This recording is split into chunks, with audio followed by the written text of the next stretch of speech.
Hello friend, SR competition zone के math solution कर में मैं अरशद अयूब एक बार फिर से आप सभी का स्वागत करता हूं।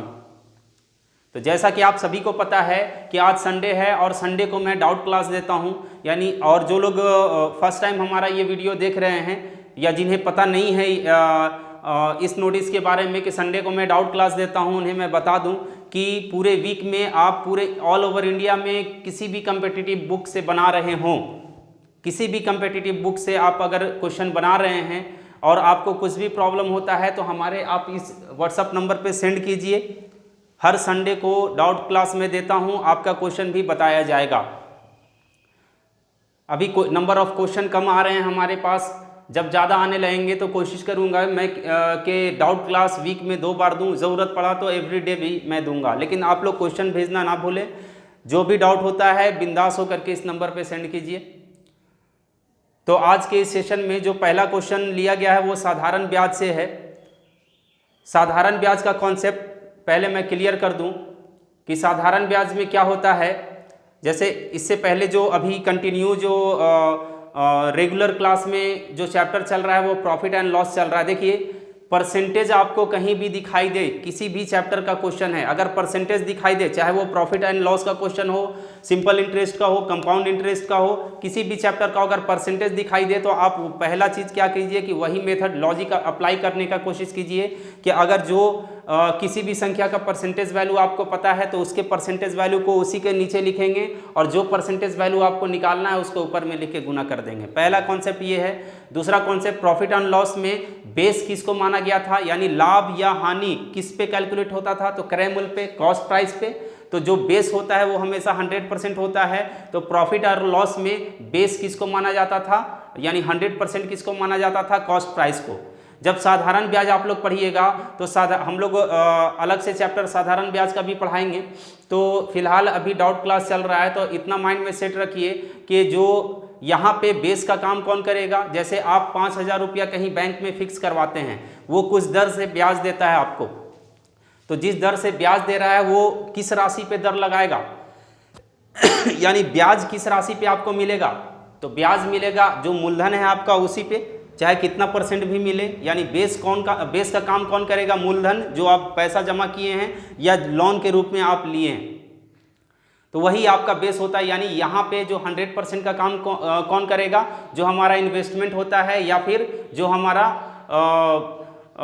या इन्वेस्टमेंट कह लीजिए या फिर लोन कह लीजिए, एक तरह से उस पे उसको हमेशा हम लोग 100% मानते हैं। तो इस क्लास में जो अभी सबसे पहला क्वेश्चन साधारण ब्याज का लिया गया है कि अमन एक योजना में 100 रुपया का निवेश करता है जो 4 वर्ष के लिए साधारण ब्याज की 18% वार्षिक दर से ब्याज देती है और 12,000 माइनस 100 रुपया को एक अन्य योजना में 13 वर्षों के लिए निवेश करता है जो 6% वार्षिक साधारण ब्याज की दर से ब्याज देती है।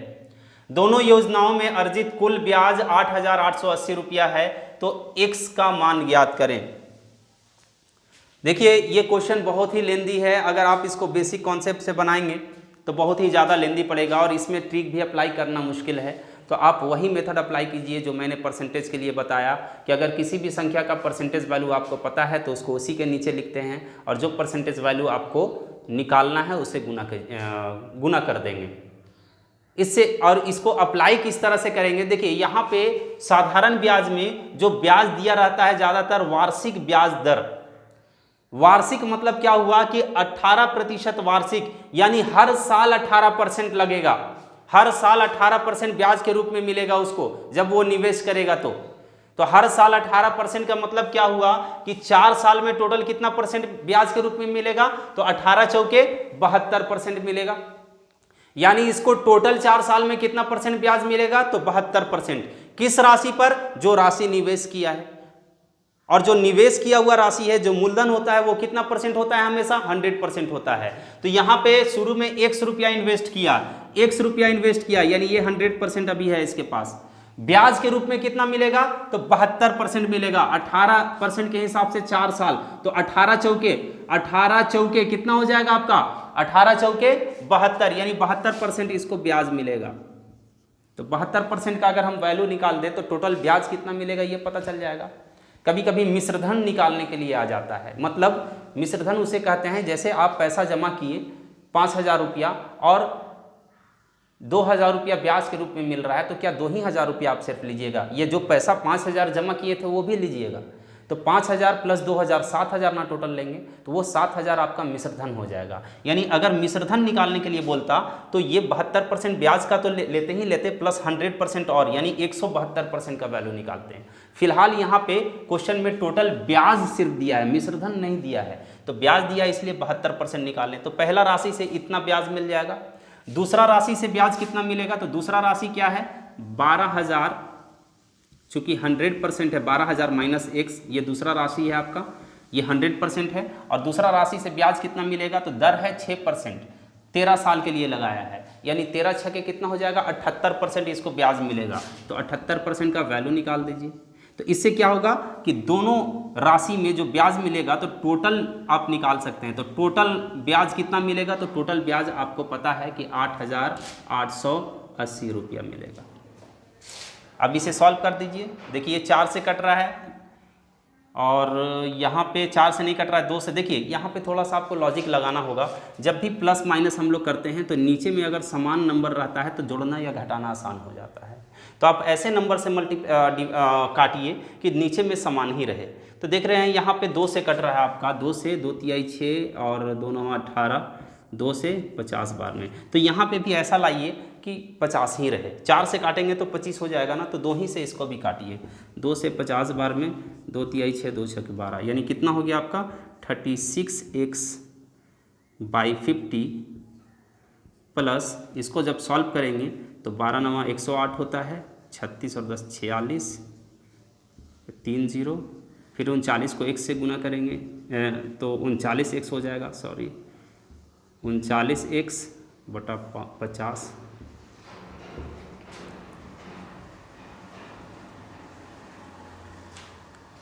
इसको सॉल्व करेंगे तो एलसीएम कितना आ जाएगा आपका? एलसीएम आ जाएगा 50। ऊपर में अब जब एलसीएम सेम ही है तो ऊपर में वही चीज़ लिख देंगे, तो डायरेक्ट लिख दे रहे हैं 36x प्लस, पहले 39 को इधर लिख देते हैं, minus 39x plus 468,000 equal to, इसका वैल्यू कितना है? 888,000। इसको सॉल्व करेंगे तो चलिए इधर बना देते हैं। जब इसको सॉल्व करेंगे यहाँ से फिर इधर आ जाइए आप, 39 में से 36 गया, minus 3x plus 468,000 equal to 50। देखिए ये इक्वल टू है, इक्वल टू दे करके यहाँ पे ये 8,880 लिखा हुआ है, तो 50 उधर जाके गुना हो जाएगा ना। तो जब गुना करेंगे तो कितना हो जाएगा?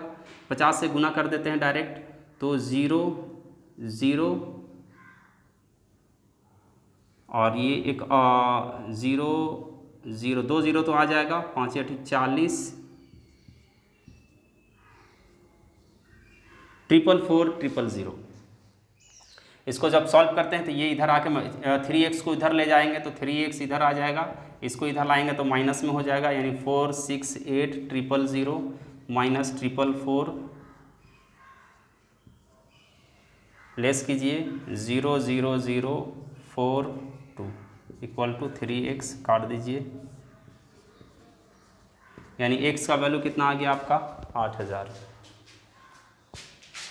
इसमें से कुछ स्टेप आपको काटना भी होगा, जैसे मल्टीप्लाई कर रहे हैं तो यहाँ पे, अब यहाँ पे मैंने लिख दिया ये वाला कॉन्सेप्ट, ये डायरेक्ट आपको लेस करना होता है, तो ये वाला स्टेप भी काट सकते थे। इस तरह से बीच में और भी स्टेप कर सकता है। और अगर ये मेथड नहीं अप्लाई करते हैं 100% और 72% वाला, तो और भी ज़्यादा लेंदी होता। तो चलिए बढ़ते हैं हम लोग अगले क्वेश्चन की तरफ। अगला क्वेश्चन क्या है देखते हैं। तो आपका अगला क्वेश्चन ज्योमेट्री चैप्टर से लिया गया है। इस क्वेश्चन में क्या कह रहा है कि त्रिभुज ABC में AC पर D एक बिंदु इस प्रकार है कि AB बराबर BD बराबर DC। यदि कोण BAD बराबर 70 डिग्री है तो कोण B का मान क्या होगा या कितना होगा? देखिए ऐसे बीच से ज्योमेट्री का क्वेश्चन बताना थोड़ा प्रॉब्लम क्रिएट करता है, क्योंकि डायरेक्ट बीच से ज्योमेट्री का क्वेश्चन बताने में लोगों को समझ में नहीं आता है, लेकिन मैं कोशिश करूंगा कि आपको समझ में आए ये क्वेश्चन। और इस क्वेश्चन के लिए ज्योमेट्री का जो कॉन्सेप्ट यूज होता है उस कॉन्सेप्ट को, उस थियोरी को पहले समझ लेते हैं। देखिए ज्योमेट्री में यहाँ पे त्रिभुज लिया गया है, त्रिभुज का कुछ पार्ट होता है, जैसे कि एक त्रिभुज कुछ इस तरह से है ABC। यहाँ पे अगर एंगल ए की बात करना है हमको, यानी कि कोण ए के बारे में बात करना है, तो इसको किस तरह से लिख सकते हैं, कोण BAC। इसका मतलब क्या हुआ, जो कोण के बारे में बात होता है उसको बीच में हमेशा लिखते हैं।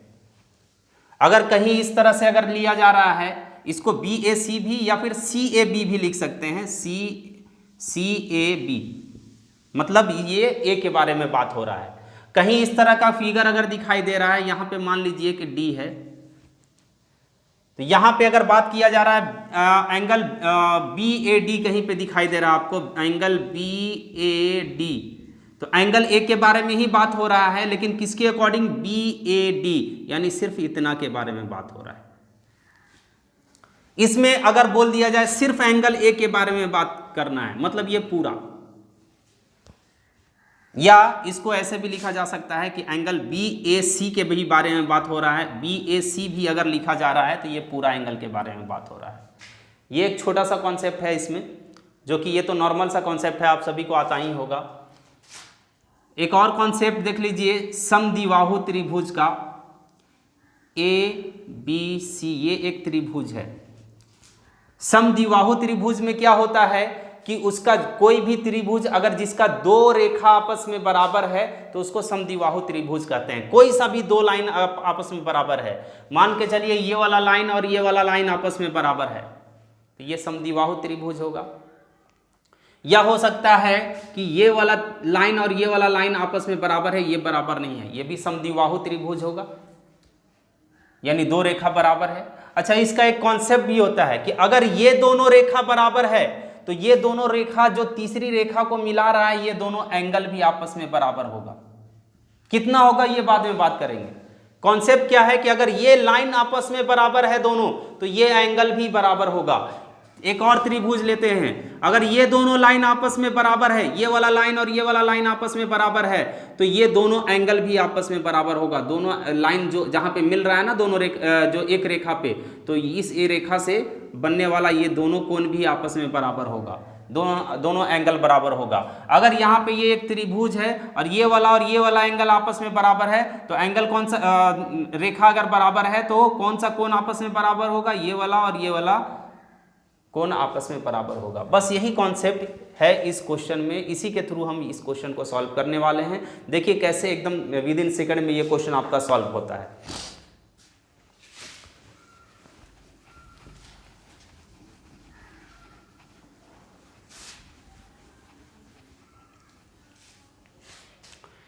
देखिए यहां पे कहा गया एक त्रिभुज ABC है। ज्योमेट्री में क्या किया कीजिए, लाइन बाय लाइन क्वेश्चन को सॉल्व कीजिए, जैसे जैसे बोल रहा है वैसे वैसे फिगर ड्रॉ कीजिए। अगर आपका फिगर ड्रॉ सही से हो गया है तो क्वेश्चन एकदम इजी हो जाता है। यहाँ पे बोला गया एक त्रिभुज ABC, लीजिए त्रिभुज ABC मान लेते हैं, त्रिभुज ABC।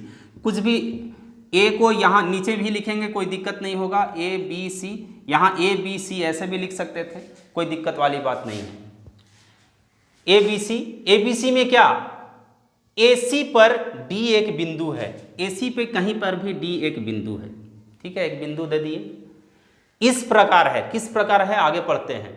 इस प्रकार है कि AB बराबर है BD के, यानी AB ये वाला रेखा, BD कहीं दिखाई दे रहा है क्या, ये AC है, ये AB है, ये BC है, BD कहीं दिखाई नहीं दे रहा है, तो BD एक रेखा होगा कुछ इस तरह से, ये D हो गया, यानी ये वाला लाइन के क्या है, बराबर है। AB बराबर है BD के।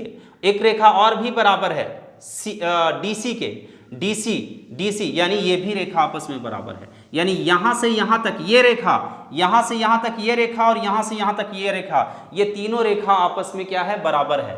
आगे क्या बोल रहा है कि कोण BAD 70 डिग्री है, BAD बीच में कौन आया, A, BAD ये कितना है, 70 डिग्री है, ये आपका 70 डिग्री है।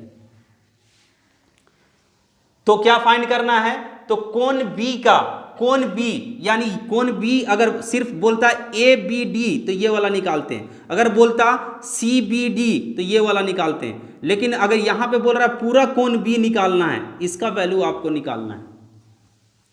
देखिए अब इसका वैल्यू कितना आसानी से निकलेगा। यहाँ पे देखिए ये एक त्रिभुज अलग से बन गया ना, कुछ इस तरह से आपको एक त्रिभुज यहाँ पे दिखाई दे रहा है, कुछ इस तरह से।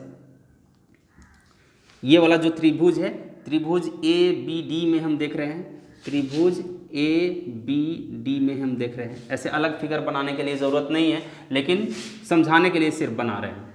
और बोला गया कि ये दोनों रेखा आपस में बराबर है, ये दोनों रेखा क्या है, आपस में बराबर है।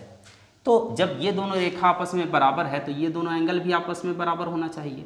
तो यहाँ पे ये वाला एंगल 70 डिग्री दिया हुआ है, तो ये भी 70 ही डिग्री होगा। और कोई भी त्रिभुज हो, तीनों त्रिभुज के तीनों कोणों का योग कितना होता है, 180 डिग्री होता है। तीनों, कोई सा भी त्रिभुज हो, जब त्रिभुज तीनों को हम जोड़ेंगे, तीनों कोण को जोड़ेंगे तो 180 डिग्री के बराबर होना चाहिए। यानी ये वाला और ये वाला तीनों को जोड़ेंगे तो 180 डिग्री होना चाहिए। तो ये 70 140 हो गया, 140 हो गया है, ऑलरेडी 140 हो गया है। तो ये कितना होगा, टोटल तीनों कोणों का योग कितना होना चाहिए, 180 डिग्री। तो 180 डिग्री, तो 180 में से हम अगर 140 को लेस करेंगे, यानी ये कितना होना चाहिए, 40 डिग्री। अब देखिए जोड़ के 180 डिग्री हो जाएगा ना, तो 70 70 140 और 40 180 डिग्री। तो यानी कि ये कितना हो गया आपका, 70 डिग्री हो गया, ये कितना हो गया, 40 डिग्री हो गया। ये आपको पता चल गया। लेकिन सिर्फ इतना नहीं चाहिए, आपको पूरा बी का वैल्यू चाहिए। ये अभी तो यहाँ से यहाँ तक का निकला है, अभी यहाँ से यहाँ तक का बाकी है। तो इस आधार पे हम देख रहे हैं कि ये वाला और ये वाला रेखा दोनों आपस में बराबर है। एक और त्रिभुज यहाँ, अगर इसको हटा दें तो ये एक त्रिभुज दिखाई दे रहा है आप लोगों को। ये त्रिभुज में ये दोनों रेखा आपस में बराबर है, तो ये वाला कोण और ये वाला कोण भी आपस में बराबर होना चाहिए। ये दोनों कोण आपस में बराबर होना चाहिए। चलिए तो दोनों कोण को हम मान लेते हैं, ये x है तो ये भी x है, अगर ये x है तो ये भी x है। और कोई भी स्ट्रेट लाइन सीधा रेखा जो होता है वो हमेशा 180 डिग्री के बराबर होता है। ये रेखा है ना, कोई भी रेखा अगर आपको दिखाई दे रहा है, त्रिभुज है तो ऐसे ऐसे करके तो नहीं बढ़ा होगा, ये स्ट्रेट ही लाइन है। तो ये अगर 70 है तो ये दोनों मिला करके कितना होना चाहिए, देखिए दोनों मिल जाएगा तो एक चांद बनता है ना, चांद जो आप कंपास बॉक्स में आप देखते होंगे। तो यहाँ पे 180 डिग्री का होता है, तो 70 इधर है तो इधर कितना होगा, तो 180 में से 70 को हटा दीजिए तो बचेगा कितना, 110। देख लीजिए 180 में से अगर ये 70 को हटा दिए, टोटल कितना होता है, 180 होता है, तो 70 को हटा दिए तो बचा कितना, 110। ये 110 है। और आपको पता है कि तीनों कोणों का योग कितना होना चाहिए, 180 डिग्री होना चाहिए। यानी x प्लस 110 का वैल्यू कितना होना चाहिए, 80 डिग्री। आपको ये वाला x का वैल्यू चाहिए, यानी 2x बराबर ये 110, उधर क्या होगा 180 डिग्री है, तो ये 110 उधर अगर लेस हो जाएगा तो कितना बचेगा, 70 डिग्री। इसको काट दीजिए 35, यानी x का वैल्यू कितना आ गया, 35। ये भी 35 और ये भी 35।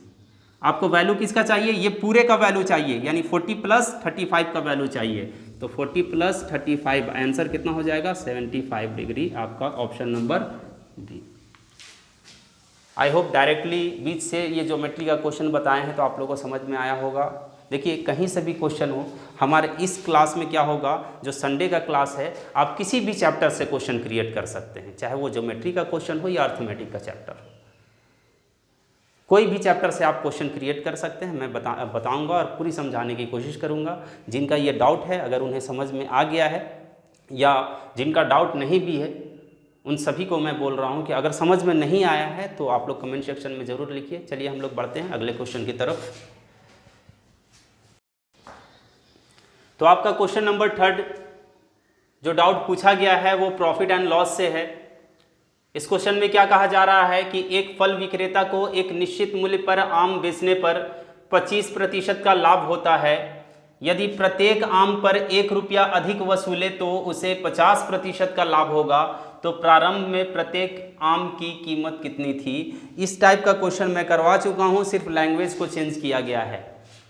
यहाँ पे देखिए क्या कॉन्सेप्ट लगाए थे, इस तरह का क्वेश्चन हम बता चुके हैं। आप लोग चाहे तो प्रॉफिट एंड लॉस का आप लेक्चर देख लीजिए पूरा, उसमें इस टाइप का क्वेश्चन आपको दिखाई देगा, सिर्फ लैंग्वेज दूसरा होगा। यहाँ पे कहा गया कि शुरू में कुछ कीमत पे बेचा जा रहा था, तो जब बेचा जा रहा था तो क्या हो रहा था, 25% का प्रॉफिट हो रहा था, 25% का प्रॉफिट हो रहा था। जब 1 रुपया बढ़ाया गया तो 50 पर दोबारा जब बेचा गया तो 50% का प्रॉफिट हो रहा है। ये 50% का प्रॉफिट कब होगा, ये 50% का प्रॉफिट कब होगा, जब 1 रुपया बढ़ाया गया, 1 रुपया और एक्स्ट्रा लिया गया।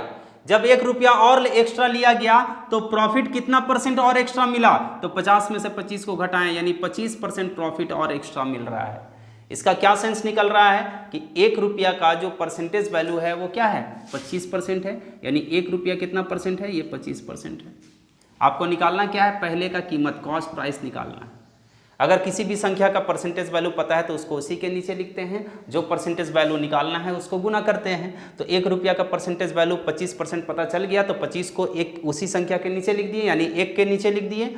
कॉस्ट प्राइस निकालना है तो कॉस्ट प्राइस कितना परसेंट होता है, 100%, यानी 100% का वैल्यू निकालना है। 25 चौके 100, यानी आंसर कितना हो जाएगा, 4 रुपीज़। कितना आसान था, इस टाइप का क्वेश्चन हम लोग देख चुके हैं। तो चलिए हम लोग देखते हैं अगला क्वेश्चन क्या है हमारा। तो आपका अगला क्वेश्चन टाइम एंड वर्क से है। इस क्वेश्चन में क्या कहा जा रहा है कि ए तथा बी मिलकर किसी कार्य को 3 दिन में समाप्त कर सकते हैं। उन्होंने इकट्ठे काम करना आरंभ किया, परंतु 2 दिन बाद बी काम छोड़ दिया। यदि 2 दिन बाद कार्य समाप्त हुआ तो बी अकेला उस कार्य को कितने दिन में कर सकता है। देखिए, टाइम एंड वर्क भी मैं पढ़ाऊंगा, जो रेगुलर क्लास चल रहा है आपका उसमें। फिलहाल डायरेक्टली इस क्वेश्चन को देखने से पहले कुछ कॉन्सेप्ट को तो समझना ज़रूरी होगा, तभी ये क्वेश्चन समझ में आएगा। 2-3 मेथड मैं अप्लाई करता हूँ, तीनों मेथड बताऊंगा, तीनों मेथड का कॉन्सेप्ट, तो आपको इसी क्वेश्चन में बहुत ज़्यादा समय लग जाएगा, इसलिए कोई एक कॉन्सेप्ट लेके चलते हैं। कॉन्सेप्ट को पहले देख लेते हैं। अगर हम बात करते हैं कि कोई व्यक्ति है वो 2 दिन में पूरा काम खत्म कर लेता है, 2 दिन में पूरा काम करता है, तो 1 दिन में कितना करेगा, आधा, यानी 1/2। 2 दिन में पूरा तो 1 दिन में 1/2। अच्छा, 3 दिन में पूरा करता है तो 1 दिन में कितना पूरा करेगा, 3, ये 2 दिन में किया तो 1 दिन में 1/2। अगर कोई 3 दिन में पूरा काम करता है तो 1 दिन में कितना करेगा, तो 1/3, 1/3 काम करेगा। अगला दिन फिर से 1/3 काम करेगा, तो 2 दिन में कितना इसका काम हो जाएगा, तो 2/3 हो जाएगा। फिर अगला दिन फिर 1/3 करेगा तो कितना हो जाएगा, 3/3, यानी पूरा एक काम कंप्लीट हो जाएगा। तो 1 दिन में कितना, 2 दिन में पूरा काम कर रहा है तो 1 दिन में 1/2। अगर 3 दिन में अगर पूरा काम कर ले रहा है तो 1 दिन में कितना काम करेगा, 1/3। 4 दिन में पूरा करता है तो 1 दिन में कितना काम करेगा, 1/4 काम करेगा। क्लियर है। अच्छा, एक और शॉर्ट ट्रिक है आपका कि अगर ए और बी मिल करके ए किसी काम को x दिन में पूरा करता है और b किसी काम को y दिन में पूरा करता है, तो दोनों मिलके कितना दिन में पूरा करेगा, यानी a और b मिल करके कितना दिन में पूरा करेगा। तो इसके लिए एक शॉर्ट ट्रिक होता है, a और b मिल करके तो x × y divided by x + y हो जाएगा आपका। उसी तरह से एक और ट्रिक है आपका कि अगर a किसी काम को x दिन में पूरा करता है और a और b मिल करके इसी काम को y दिन में पूरा करते हैं, तो b अकेला कितना दिन में पूरा करेगा, तो ऊपर में सेम करेंगे x × y, नीचे में सिर्फ आपका क्या हो जाएगा, लेस हो जाएगा, यानी x - y। तो आप डायरेक्ट निकाल सकते हैं। ये फॉर्मूला ध्यान में रखिएगा, ये फॉर्मूला इसमें यूज होगा। क्लियर है। अभी फॉर्मूला ले रहे हैं, बाकी कॉन्सेप्ट के थ्रू हम लोग रेगुलर बैच में देखेंगे, रेगुलर क्लास में देखेंगे, जो वीडियो का सीरीज चल रहा है उसमें और अच्छे से तरह तरह का कॉन्सेप्ट मैं बताऊंगा आप लोगों को। फिलहाल देखते हैं हम लोग कि इसको किस तरह से बनाना है।